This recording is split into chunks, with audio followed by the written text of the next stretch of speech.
tro att man inte blir trådlöst. Det finns inte ett trådlöst system som fungerar i vattenfall. Men de håller på med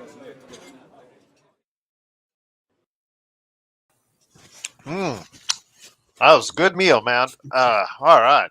Oh, yes, we're back with the Lakers Fast Break podcast. It's Lunch with Stone Hansen. It's Gerald Glassford coming right back at you here from the Lakers Fast Break Pop Culture Cosmos, where we cover the latest news and trends in pop culture each and every week, twice a week, wherever you get your podcasts. Got the best of the PCC coming on this week's PCC Multiverse that we just dropped for you, including Joe Soro's thoughts on the Lions and our thoughts on Amazon Secret Level. So catch it today wherever you get your podcasts. Also, as well, of course, we talk about Inside Sports Fantasy Football, where Joe Soro's there talking about NFL Week 15 and his picks right there.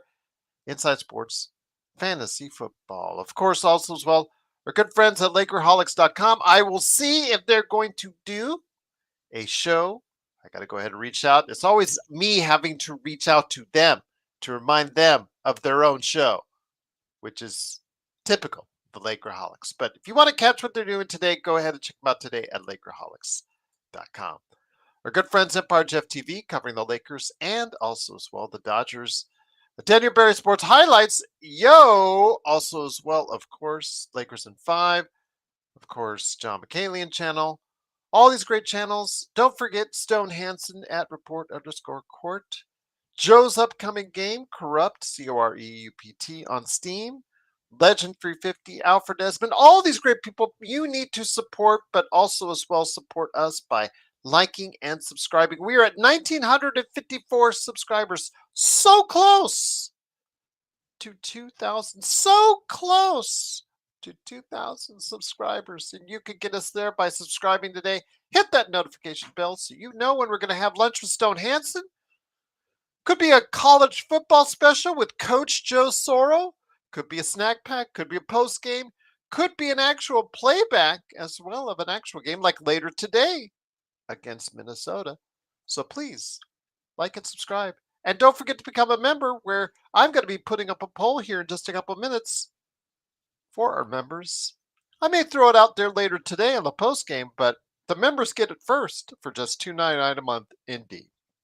Well, the Lakers, we're back. We're going to be playing later today at Minnesota, but it is without LeBron James, as we've talked about here over the past few days. This couldn't be a quiet 4 days off for the Lakers. No.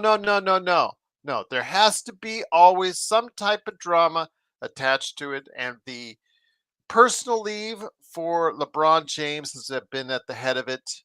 Of course, he cannot,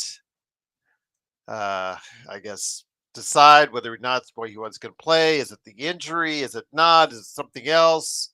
Nobody seems to know for sure, except in the organization is being quiet about it. So here today to discuss all that, plus, of course, his thoughts on the Lakers, is, of course, the great Stone Hansen. Stone, great to have you back at report_court on Twitter, doing the great things with Upside Swings. That's coming back strong from what I hear. And also wishing you the happiest of holidays, my friend. Thank you. You as well. I like that. Do you smell what the Stone is cooking?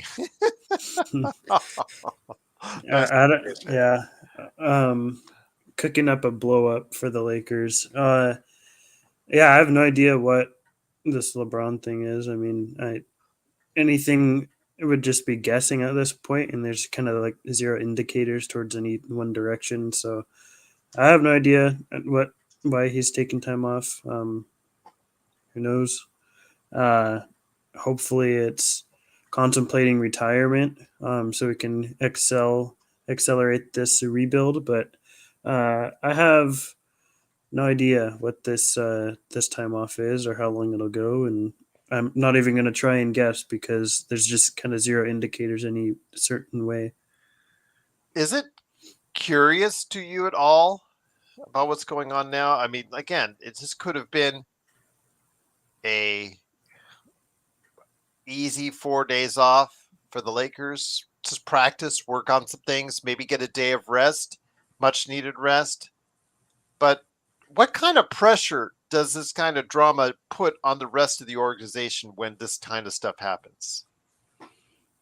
Mm, I don't think it puts any more added pressure than they already had before this happened. Like I think the Lakers are always going to have a lot of pressure just because they are the Lakers, the storied franchise in the big market. But um, I don't think it adds any more pressure because they're not at contention level. And I think at this point, like basically everyone recognizes that if they were on that top tier of contenders, and something like this, I think would affect the team more and be a bigger deal than it's getting reported as. But I think when you're from the outside looking in, and you're expected to sort of be that sort of team the entirety of the way, it's just not really that big a deal in terms of how it affects the team. I think. I mean, again, I have no idea why he's sitting out or what is going on.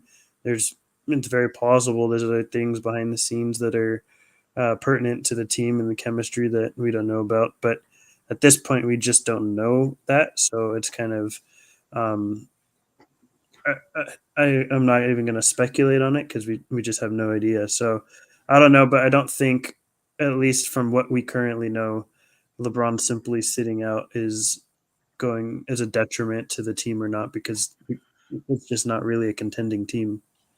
There is still the possibility, as Intel Wild indicated in the super chat, and thank you so much for the super chat, that there may be a connection because of his past comments to P. Diddy's ongoing legal situation. So we'll see if that might be the case. But again, whatever the case may be, it's just more drama added on to a already troubling Lakers situation. Trying to stay afloat, trying to stay above 500, trying to stay in the mix as far as at least the play-in is concerned. I don't know if they're getting Austin Reeves back for sure. He's listed as questionable as of this recording right now. I know we'll know by game time, and obviously we'll bring that to you. And I'll be retweeting out there at Lakers Fast Break on Twitter if I find out earlier. Yes, JSJ Craven the Hunter is terrible. It is ruined. It is the final nail in the coffin for the Sony Spider Verse. So yes, we can just all forget about all that side stuff with Sony. Yes, their dreams have been shattered, much like we saw with Universal and the MonsterVerse. But getting back to the Lakers again, it's just it doesn't bring any added sense of continuity for this team. The chemistry on this team, I think it just really hurts by this ongoing drama. It doesn't make for a good time, and like you said, it sets itself up. I had hopes that the Lakers would represent themselves after 4 days off of rest a lot better in Minnesota than they did this past time. Now, with what's going on, with this hanging over their head, and the fact that LeBron's not going to be there, yeah, now I don't have a clue. I just absolutely don't have a clue. Yeah, I have no idea. I mean, if it's again, this is purely just based on nothing, but hypothetically, like if it was LeBron to be like contemplating retirement, then sure, that would, I think, affect the rest of the roster quite a bit, because you're like, what are we gonna do without our leader, our top dog? Um, but if it's just LeBron saying, "Hey, I'm gonna take a week or two off," like I don't think the rest of the team is gonna care that much. But I also don't think, with or without LeBron, we're beating the Timberwolves. Unfortunately, I just don't think we're talented enough with or without him, and it certainly doesn't help anything. It's not a Westbrook situation of addition by subtraction, but um, it really, I think, just depends on what the reasoning is as to why he's sitting out, and we have zero clue. But depending on what it is, it could affect the team, or it could not. Other guys could uh, look at it as a bigger opportunity to step up and play better. But I have no idea what's going on, so it's just a guessing game at this point. Brian says this is all based on Mike Wilbon on NBA Countdown suggested the LeBron trade to the Warriors. Everyone goes. Well, that started it off on Monday, Brian. That was the whole thing. It started off with those rumors about LeBron being asked if he wanted to be traded to the Warriors, because remember they have to ask him because he has a no trade clause, and then it devolved into the Diddy situation on Tuesday, and then him also saying he's leaving for personal reasons, and then him being listed out again because of his foot.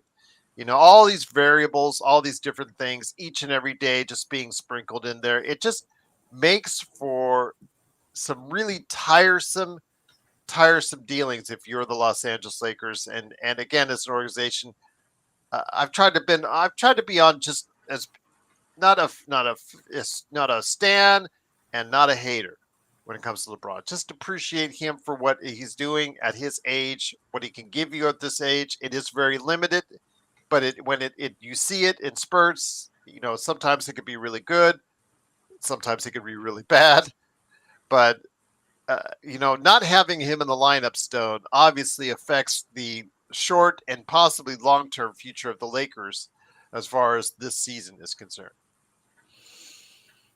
I mean, it affects the talent cap of the team. I'm just really not sure if this is a play-in team with LeBron, to be honest. Even if LeBron plays all 82 like he wanted to, I don't know if this is a play-in team talent-wise. But yeah, I mean, it's I wish the NBA was all around was more upfront with different things like injury reporting. We always get these ominous will be reevaluated in a certain amount of time, and generally that's like code for it's going to be another 2 or 3 weeks after that. There's the Hornets notoriously have their day-to-day injury reporting of that lasts like 6 months when it's not day-to-day. I just wish the NBA as a whole was more transparent with these situations.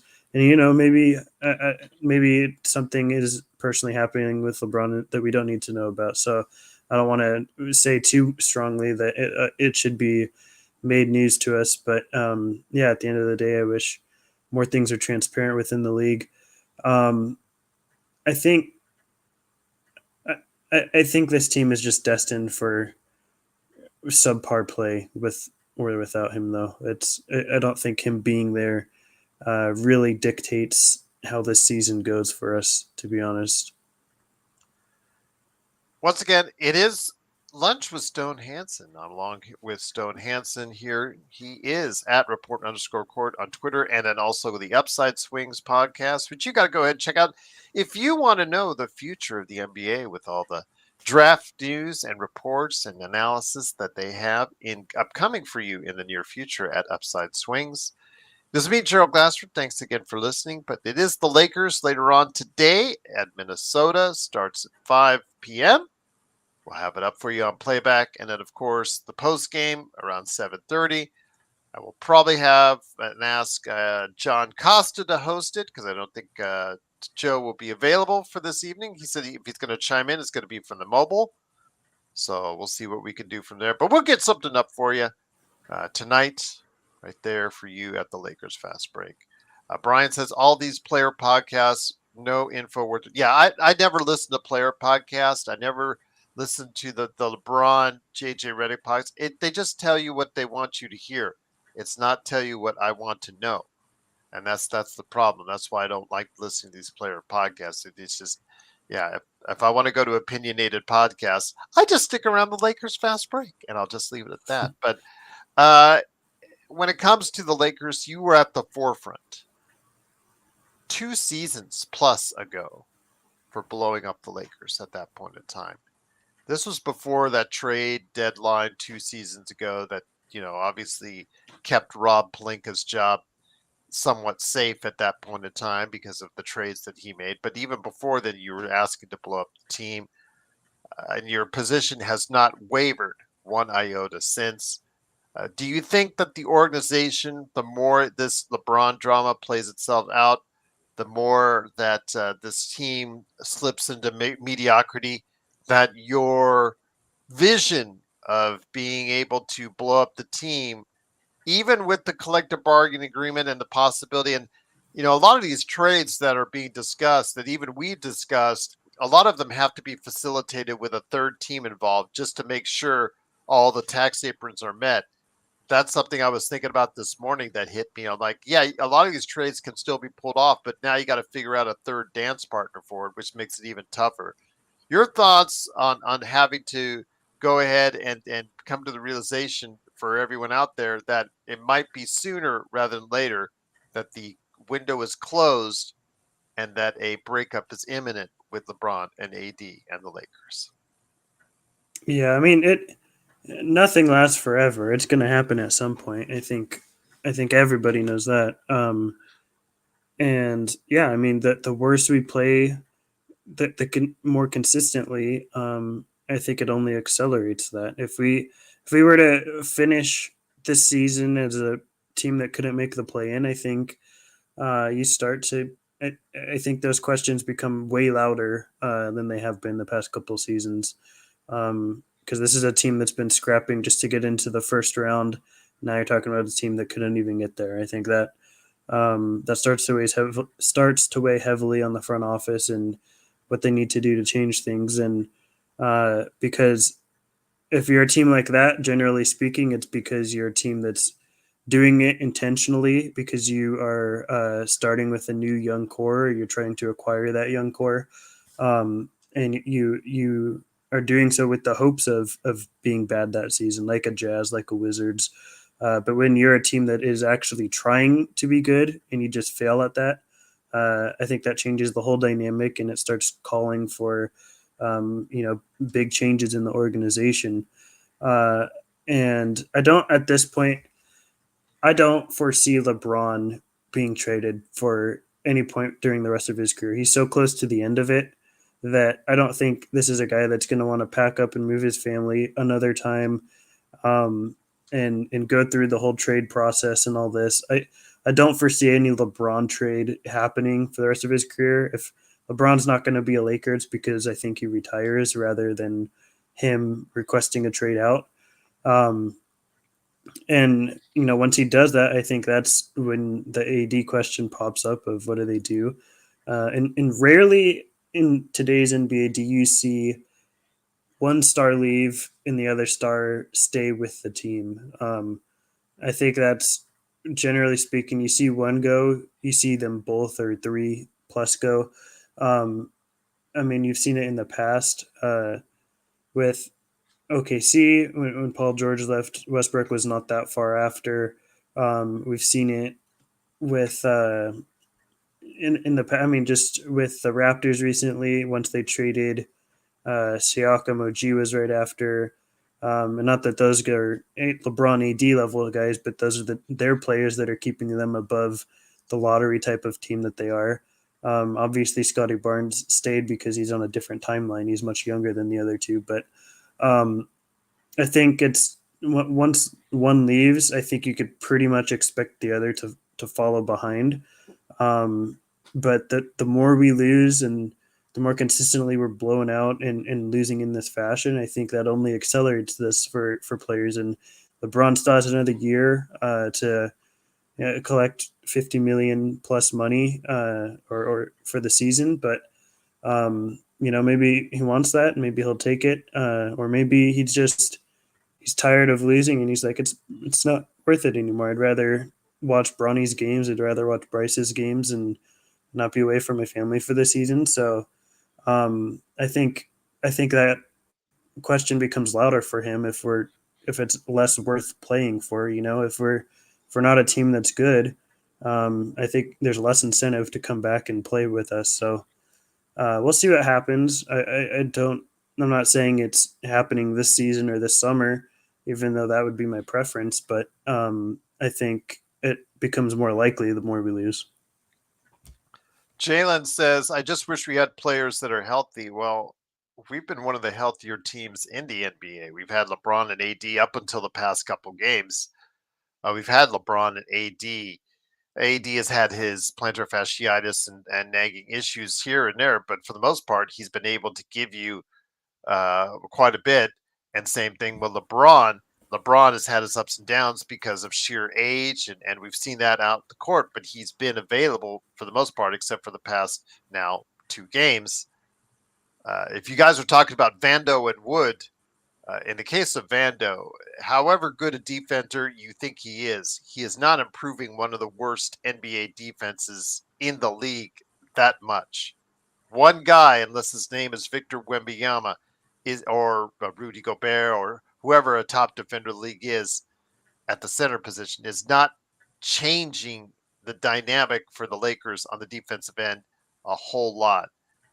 Christian Wood, whatever you think of him, he is not dynamic enough of a player that's going to impact the game at this point enough for the team to really change its fortunes from what they're doing as far as if you look at the overall scheme of things. So I think that it's a misnomer to say that we haven't been one of the healthiest teams in the NBA because the statistics, Stone, don't back that up. And in the case of Vando, yes, he's a good defender, but one man, unless again it's at the center position as a rim protector, really cannot change things dynamically for an entire defense. Yeah, I mean, if you want to look at what the healthy version of the Lakers looks like, just look at last season. I mean, we were pretty healthy. It was basically the same entire team that we have this season. We're just swapping out Connect for Prince, and yeah, that we were as healthy as you can get really in today's NBA with this team, and we didn't go far, so or far enough, and this is. That was when we were a year younger as an older team. We were a year fresher with fresher legs and better cardio as an older team. And now, there's more tread on the tires. We're older. We're the same team that we were last year, pretty much. And yeah, I mean, like at this point, I don't think Wood is really an NBA player, and then Vando is someone that I think I really like him. I think he's an all NBA level defender. I don't think he's changing the course of the season for the Lakers when he's fully healthy. We need more at this point. We need more than one defender. We need, if the identity of this team is changing, it's going to be through multiple defenders, or you have a defender, another ball handler, another big. So it's going to take more than just Jared Vanderbilt being healthy to change the course of the season for the Lakers. And if you want to see what this team looks like fully healthy, for the most part, you just look to the year previous, and we didn't meet the expectations that the most Lakers fans probably had for this team. So, yeah, I don't think a healthy Lakers means a contending Lakers at this point. I know Joe has been higher on the performance so far of Coach Reddick, and he says, "Oh, I don't put any blame on Coach Reddick." Unfortunately, when you step into the role of head coach, and you're responsible for the day-to-day operations out there on the floor, the results are there. Joe says he's in the results business. Well, the results are right there. He's had his ups and downs, as I said, and I predicted that he would. It's a learning experience for him out there on the court. He's a rookie head coach, and he's going to have his ups and downs. Offensively, at times, it's looked pretty good. Defensively, at times, it's looked really bad. And a lot of that has to fall on the head coach as far as where the things are at. Obviously, the personnel and the GM has quite a bit of issue as far as that's concerned, not having the pieces to go ahead and put in place, but at this time, relatively the same team. As much as we hated the way Ham coached, as much as we hated the way Ham interacted with the public, as much as we hated the way Ham interacted, period, with everyone, as much as the way the team hated Ham, he had a better record this time around with virtually the same crew than what we see this season. Yeah, and I think that's due to a couple things. One is that the West got better than even last year. I think basically every team in the conference took a step up. So I think we're playing better competition, and we are, still the same team. I think the other thing is,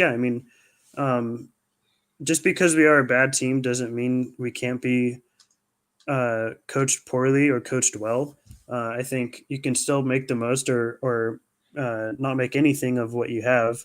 And even if Prime Phil Jackson was coaching this team, we wouldn't be contending. But I think JJ has done a good job as a first year head coach.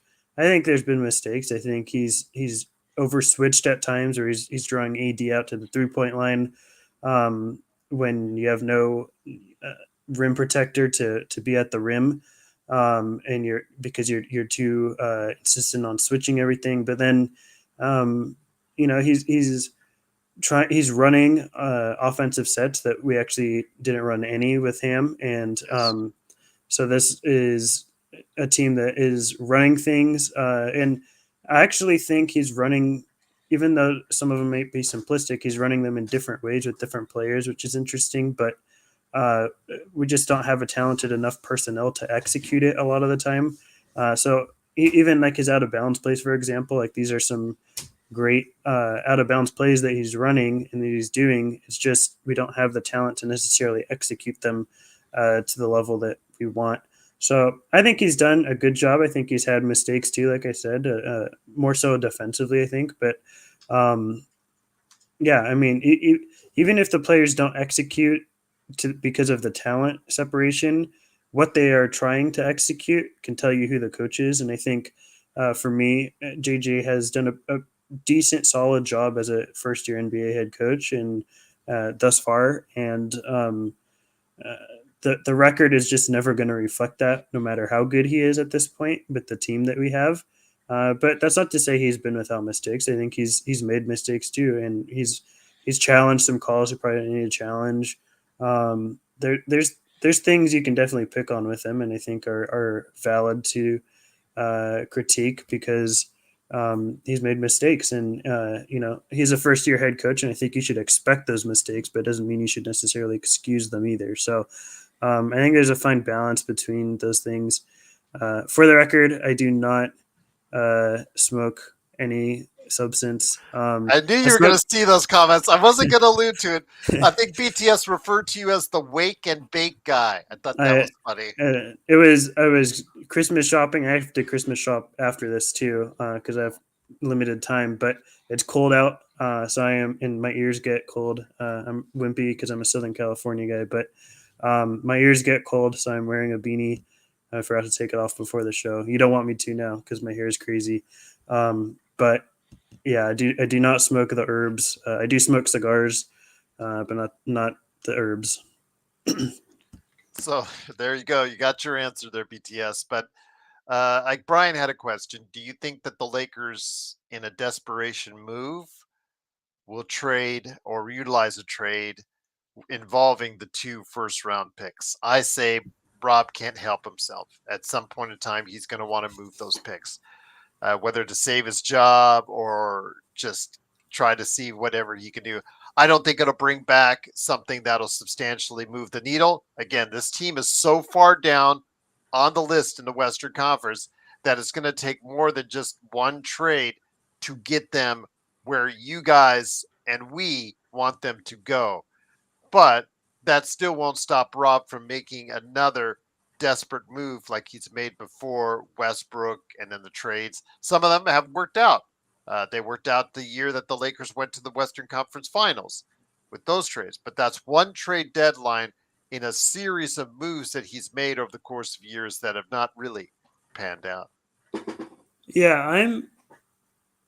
I'm undecided on this. The messaging for the past 2 years now, right, has been we're keeping the picks. We want pretty much. I mean, at JJ's press conference, it was unless something blows us away, we're not trading these picks. We want to make sure we preserve them for post LeBron. That's where I fall personally. I think we should keep the picks. I don't think we should move them at all, unless you're getting a top 5 player in return, which obviously we're not. Then I would not trade them. But the Laker way, historically, especially with Genie, it's always been trade for the stars, trade for the now. Don't wait. Don't organically build. Just trade for the now. That's always been the Laker way, and I think even more so under Genie. But yeah, the messaging has been the opposite. So we'll see. We'll see where this goes. It's not like there's a ton of stars available. I think you have Ingram and Butler mainly, or the probably the two biggest names that are openly out there at this point. And I'm pretty against either of them at this point. Not as players, but as Lakers players. And yeah, we'll see. I want to lean towards no, just because that's where they've been pushing, and I think if they wanted to trade him, I think we probably would have seen Connect being traded on draft night or like swapped down or something. I think we would have seen these picks maybe moved on draft night, when trades are open and available, and I didn't see that. They kept their picks. They didn't trade them for win now players. So it seems as though they are planning for the post LeBron era. But maybe things happen behind the scenes, right? I mean, again, this is total speculation, or not even really speculating, just hypothetical. But if LeBron were to come to Pelinka and be like, hey, I'm considering calling it quits and not coming back. And Pelinka's like, what would be the final straw? What could I do to bring you back? And what if LeBron's like, trade for Butler or something, bring in a win now guy. I could see Pelinka being like, okay, I'll do that for you.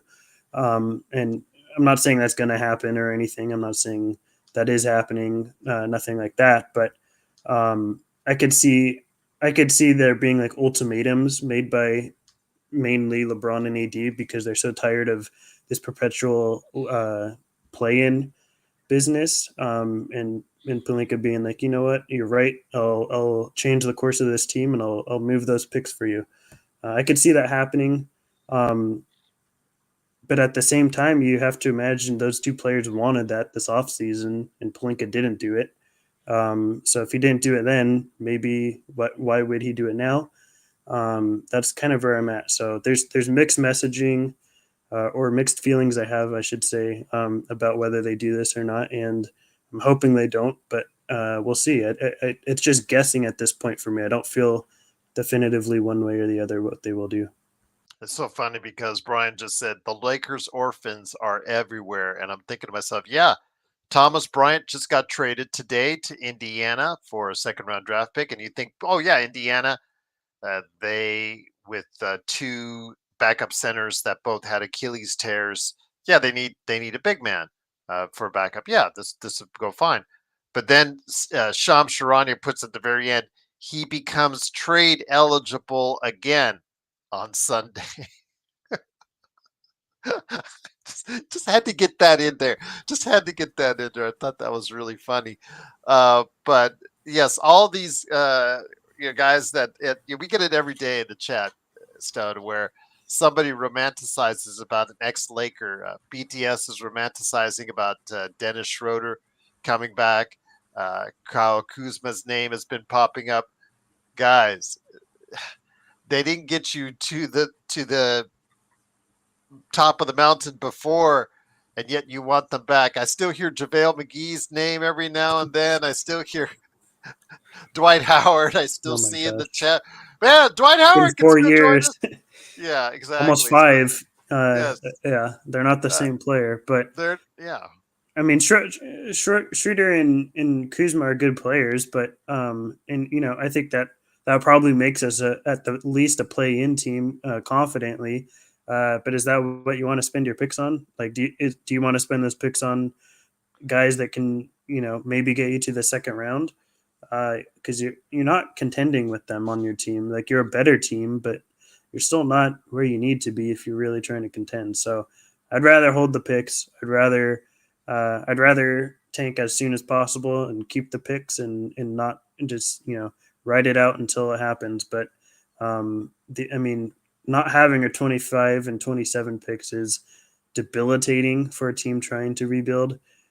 But there's 26 is going to be a loaded class.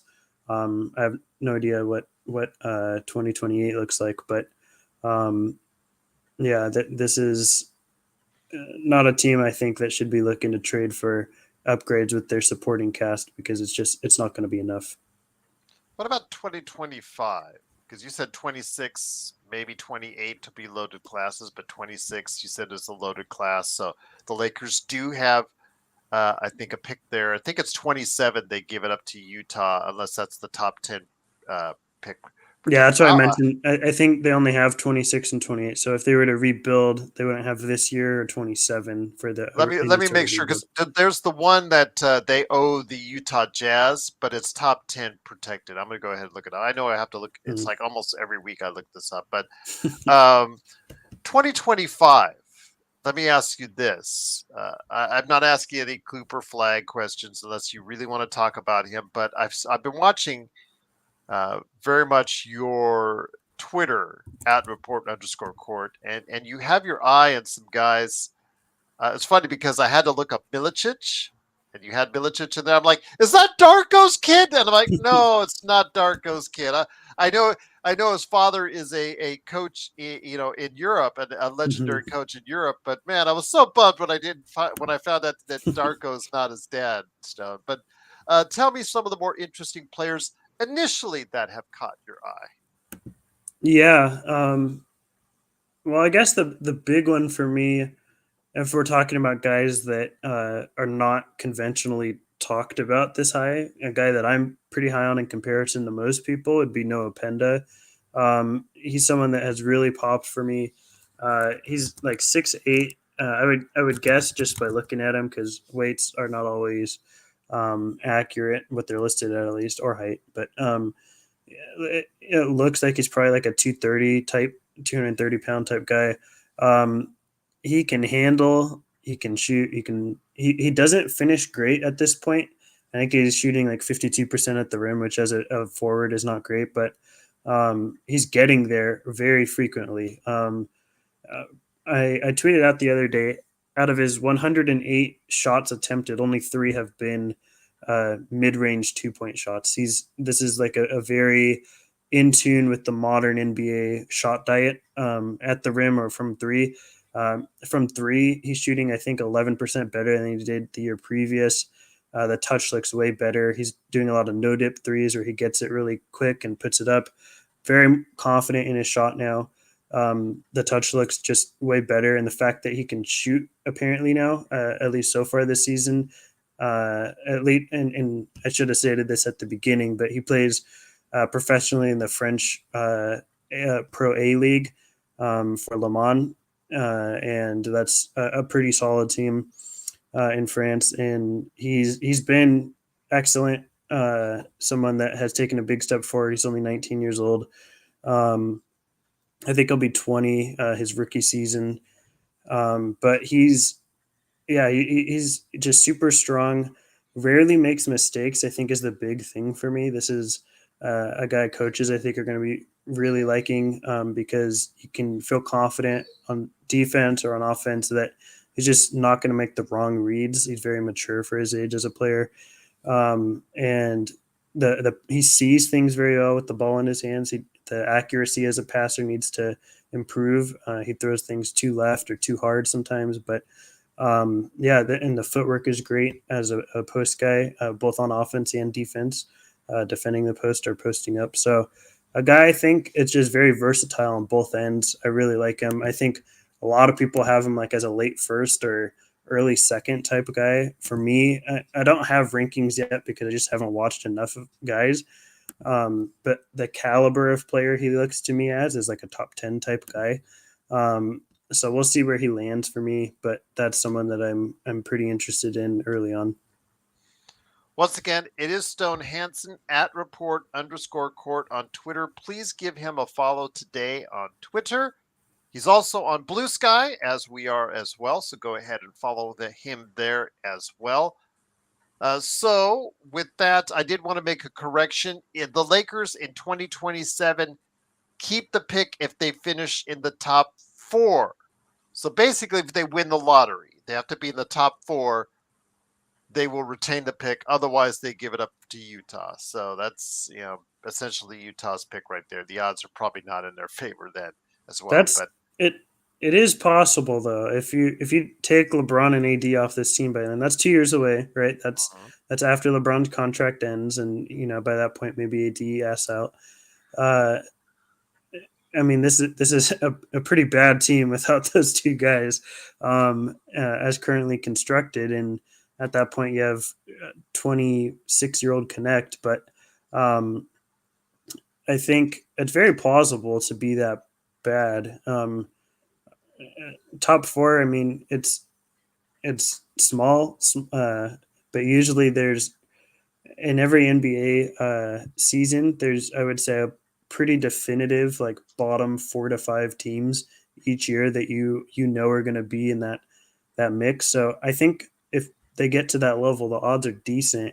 It's just a matter of how willing they are to lean into that. But it's plausible to keep that pick, and if you get a high pick in 26, if the rebuild were to expand, I mean, you could. I'm not saying the odds are great for this, but you could be talking about like um, a really solid duo of players to start your franchise with. You could have Cam Boozer, DeBansta. So there's a lot of upside coming up within the next class. I don't know much about 27 at this point, to be honest, but 26 is pretty loaded. once again, it is Stone Hansen. Stone, it's always great to have lunch with you, my friend. A little bit later lunch for you before you go ahead back out Christmas shopping. I hope you're getting that coal for Joe in the stocking that he has always asked for. So hopefully that would be very nice for him that you send over to him on the West Coast. But be that as it may, some of the things that you talk about are not just college related. Sometimes you go ahead and talk about what's going on with the pros. Obviously, the development of some young teams like OKC, Houston, Orlando, even without their two guys out. You've been seeing some of the development of these teams that have a lot of youth, a lot of athleticism, and a lot of skill on their team. Tell me your thoughts on some of the things that are going on in the NBA this season that has caught your eye. Yeah, and I think that's an important part of evaluating the draft, right? Like obviously the draft is my bread and butter as any sort of content I put out there, but I think an important aspect of that is following the guys that have already been drafted and how they're progressing in their NBA careers, right? Because if you are just following and watching guys and then you kind of just forget about them once they get into the NBA, I think you're sort of missing the whole point of why you're doing draft evaluation, because you want to see how they progress as players, and if you were to hit or miss on a lot of these guys. And generally speaking, I try and give it a good 3-year run to definitively determine how right or wrong I was on a player. That's generally the threshold mark. But for teams like Orlando, they're obviously dealing with their two best players out right now, but both of them looked phenomenal when they were playing before they went down, and they have a really strong supporting cast. I was pretty big on Goga. I'm probably Wendell's biggest fan in the world. Now they're the front line because of the injuries. That's the front line right now for Orlando. Yeah. Isaac has been a defensive menace, one of the best defenders in the NBA since he's entered, I think. It's just he can't really stay healthy. But yes. What about Suggs? Tell me about Suggs. I know there's been a lot of question about whether or not he can become that guy offensively. Defensively, he's one of the best perimeter defenders in the NBA. I've always liked him, and I've always thought that he's going to be able to take that next step. He didn't early on, which kind of made me look not that great, but he had a 30-plus point game the other night.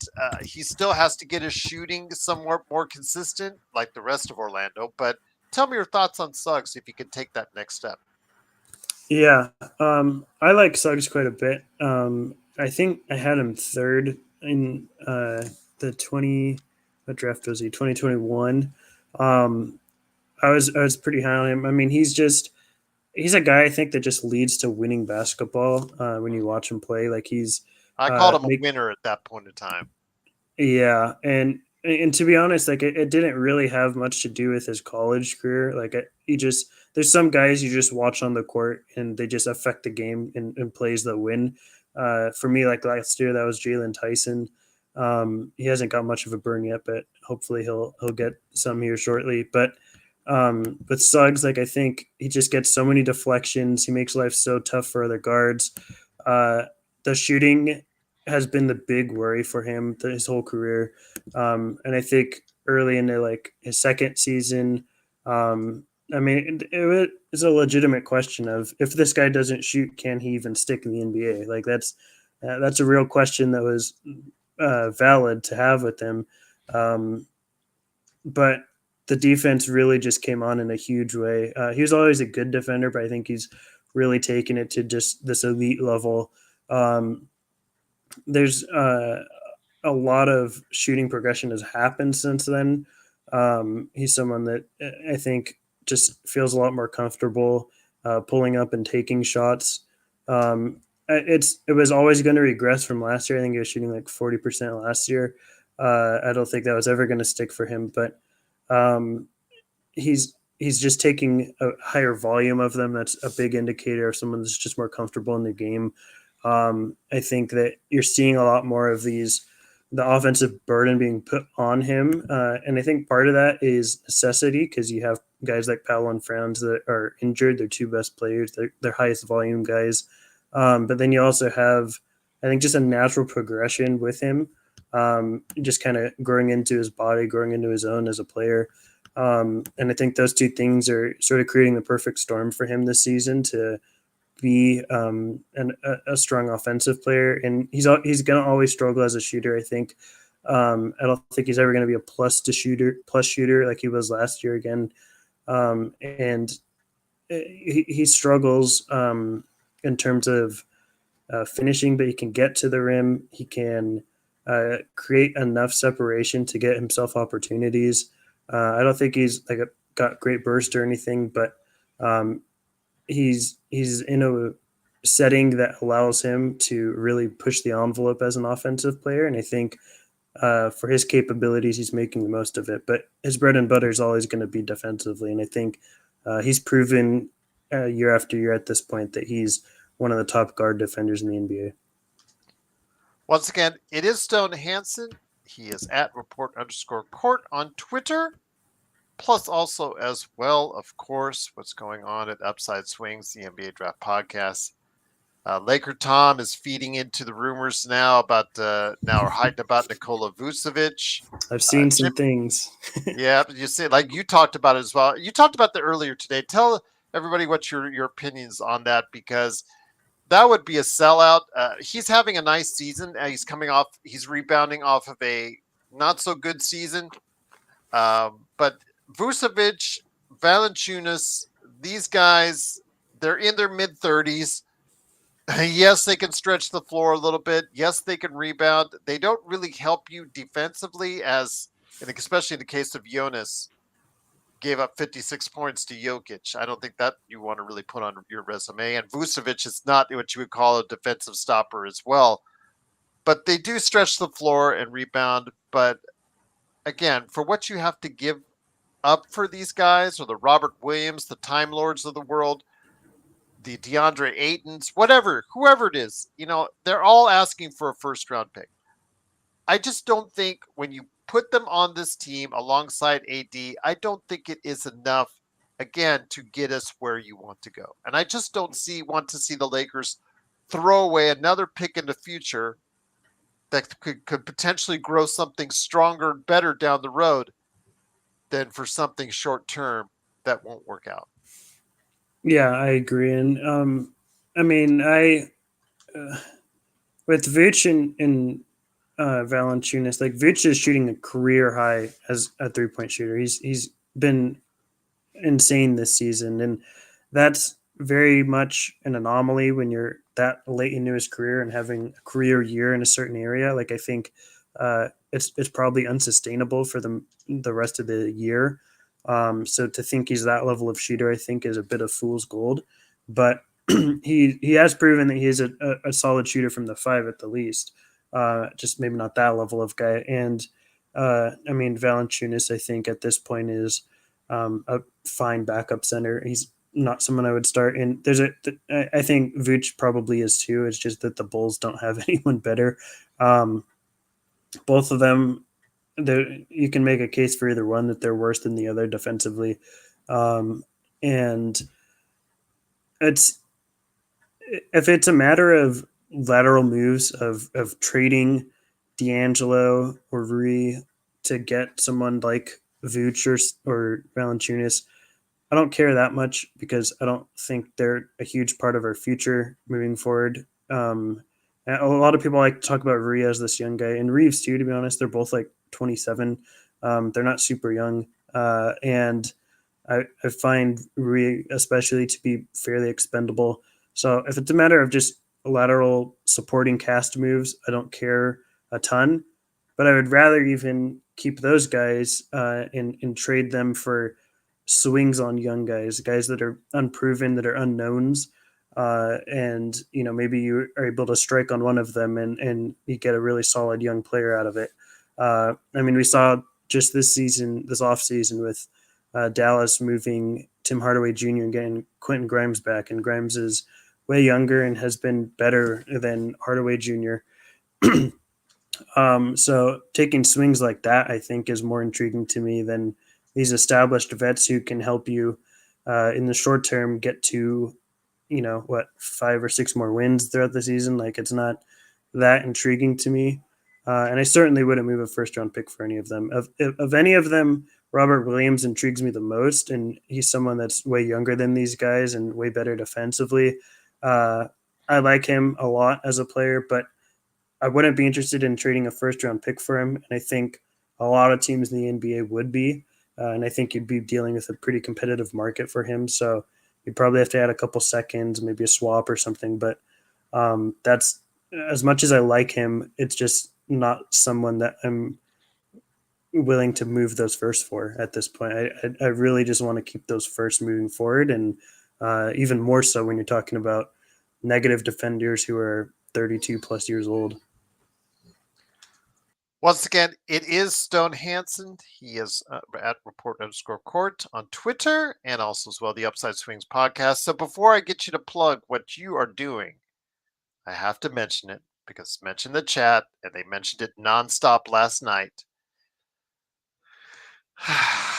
Joe's favorite player on earth, Bronny James, scored 30 in his first road game in Phoenix against the Valley Suns in the G League last night. The fact that they are playing him road games now and backtracking on the thing they said weeks ago that they weren't going to do, that's best for his development, but it was hypocritical in the first place that they even, this thing, it just, again, another faux pas by this organization. But he is playing, he is getting more minutes in the G League, he is getting time. But 30 points in the G League, that's still not the NBA. But YYC is asking what many others are asking last night. Does this bring you hope that there might be something out of Bronny James as an NBA player? No. Well, I should start off by saying I didn't watch the game, first of all. So I kind of shouldn't. He was 3 of 9 of 3, which at 33% is a huge improvement from the outside shooting. Yeah, without going having from 0 to 33. I just wanted to point that out. Yeah, yeah, anything's a step up, right? I haven't watched the game, so I really have no opinions on it, to be honest. If I watch this game, is it going to make me think he's automatically worth having NBA minutes? No. I've always had him as last year's class was like really bad, so I thought he was a top 60 player, and towards like where he was picked, I think I had him at 59. You had him like 50. I thought you had him like in the low 50s. Yeah, maybe a little higher. And once you're that low in those tiers too, for me, it's you can make a case for any guy in the 50s above or below someone else. But regardless, I thought he was a draftable player. I know a lot of people are going to disagree with that, but that doesn't mean I think he's an NBA player, because the class, you're not going to get 60 players, NBA players out of a class. It's just sort of taking a swing on someone. And for any player, doesn't matter if it's Bronny or whoever, one G League game is not going to make me think that, change my opinion. And to be honest, a full season doesn't change my opinion of a player, or 2 seasons. Like I said, I generally wait for a 3-year threshold to really definitively change my opinion on a player. And that's more so talking about like NBA minutes. So one G League game is not enough to change my mind of who someone is as a player, especially when it's someone that's taken or I had in the 50s or 60s. So kudos to him. It's I'm sure a good feeling to have a great game like that when you've been in this rough of a start. But no, I haven't seen the game, so I don't have opinions on it individually, and I don't think if I did watch it, it would change my opinion of who he is as a player. Let me ask you this. This is out of my own personal thing, because I'm keeping a little eye on New York Knicks. What were your thoughts? I don't remember. What were your thoughts on Ariel Hukaporti out of Germany, 6'11" player? Hasn't gotten much time with the Knicks, but has already, well outscored Bronny's output in the NBA so far. He's had actually a couple good games. Had I think 4 block shots in one game in like 7 minutes, and then in another game he was 4 for 4 in another. Again, he's a lot of DNPs. He doesn't not getting much time. I'm not making too much big deal about it yet. But he was drafted after Bronny. What were your thoughts if you got a chance to look at him again? German player from overseas, Ariel Hukporti at 6'11". Yeah. So Porty was in 2023 class he had declared, and I watched a lot of him at that point.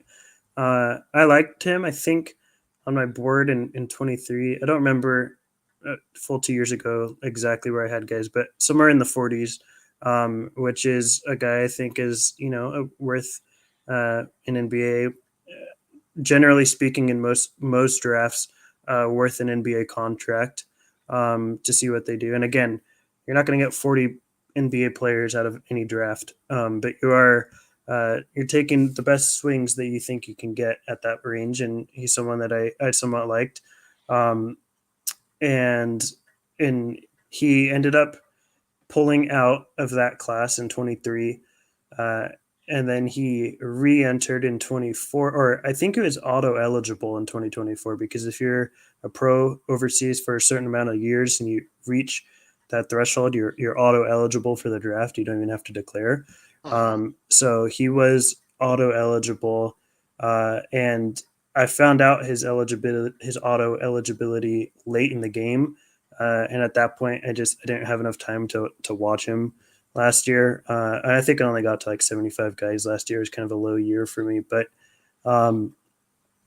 so I didn't watch him. So my opinions are based off of 2023 and prior with him. I think he played a Basketball Without Borders. I know he played in the NBL last year. I think he's a a good passer, as a big, especially. He has a nice touch, like in the mid range. I think I don't really think he's a 3-point guy, but he's a big body. He's got fairly polished post footwork for his age.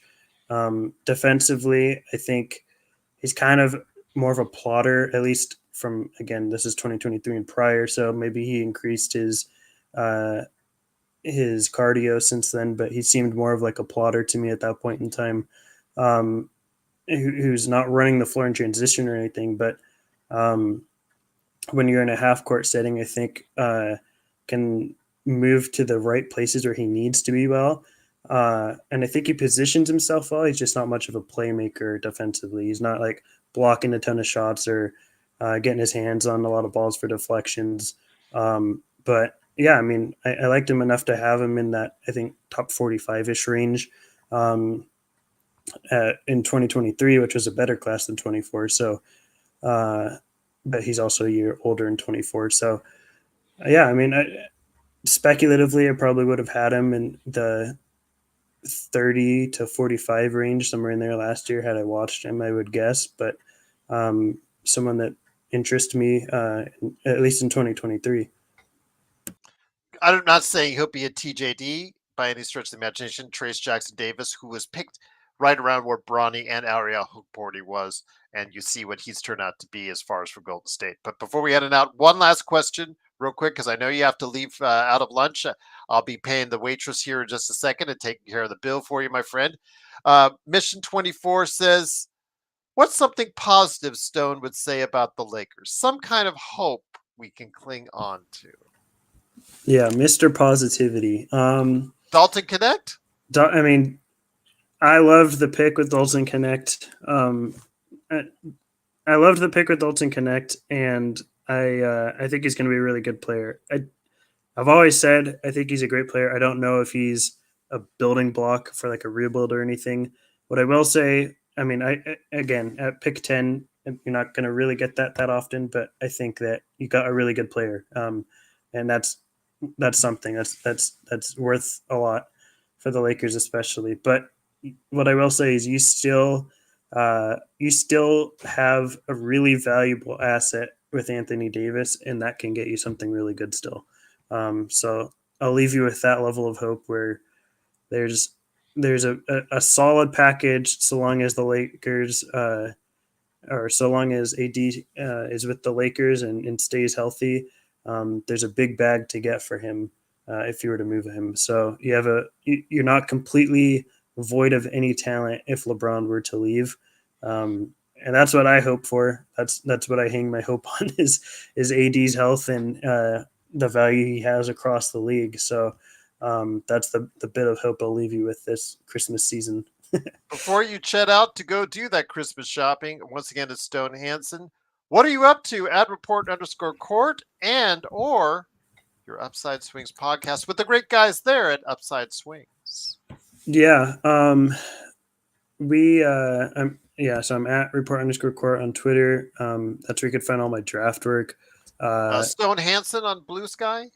Yeah, at Full Court Report at Blue Sky. Okay. And yeah, there's not many Stone Hansens out there, so you just type in Stone Hansen, you'll probably find me. But any of my work will be there. My thoughts or ideas, basketball wise. Upside Swings is still going. The episodes are more staggered because we're all busy with this holiday season and different schedules with school and jobs and stuff. But we are pretty definitively planning an episode on Monday that should come out next week. Nice. And then we recently joined with the network, the Center Hub, which is like a draft conglomerate. There's a lot of good work over there if you want to check out centerhub.com, draft work. But also there's NBA stuff, there's WNBA stuff, WNBA draft stuff. So there's all sorts of things if you have various interests in basketball. And it's more of a collaboration effort. We'll probably do some collaborative work with mock drafts and big boards with them later in the cycle. A lot of good folks over there with Stephen and Julian and Caleb. So you can check out the centerhub.com too. There's going to be a lot of good stuff going out there. And we have other ideas for Upside Swings as the season goes on. New episode ideas, not just NBA player evaluations, which I know is what most people listen to us for, but there's new, hopefully exciting ideas coming down the pike. It reminds me of about 2 years ago when we were watching all together at the Thomas and Mack, when you were with me, when we were all watching together, all the draft podcast guys, they mingled toward each other. We're all just like concentrated into one section of the arena to watch the Wembyama game. It was hilarious. There's hundreds of us. It's like an army. Yes, it was. It was indeed. We took out a whole section of that. It was just so funny to see. And yeah, it was great seeing you then, but great seeing you now, my friend. I'll take care of the bill, my friend. It is lunch with Stone Hansen. Hopefully he will join us again soon, but now he's going Christmas shopping, getting Joe his lump of coal for his stocking, and hopefully Palinka. you will come. Yes, Palinka. Yes, Palinka and Joe. Same thing. Yes. Hopefully you will join us later tonight here in a couple hours for the Lakers game against Minnesota. And then later on tonight, it is the post game with us right here at the Lakers Fast Break Podcast. Jag